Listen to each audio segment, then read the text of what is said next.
রুটিটাকে আমি এপিট ওপিট করে ভেজে নেব। চুলার জালটাকে একেবারে লো আঁচে রাখবো, রেখে এই তো আমি নিচে তেল দিয়ে নিব।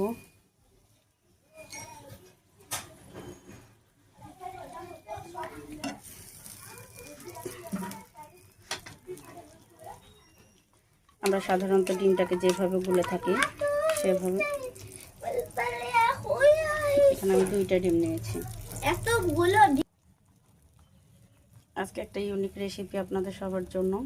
আমি এখানে 2টা ডিম নিয়েছি।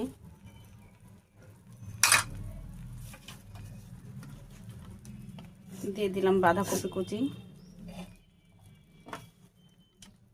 ধনেপাতা থাকলে ধনেপাতা দিতে পারেন, আমার আজকে ধনেপাতা শেষ হয়ে গিয়েছে তাই ধনেপাতা দেইনি। দিয়ে দিলাম গাজর কুচি,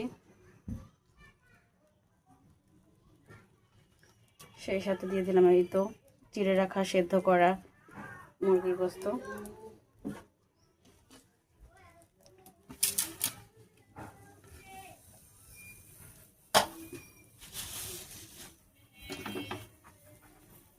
এবার দিয়ে দেব চিজ গ্রেট করে।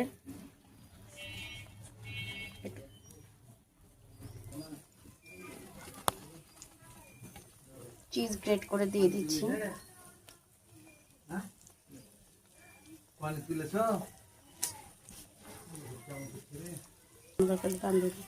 এরপর আরো একটি রুটি আমি দিয়ে দিলাম।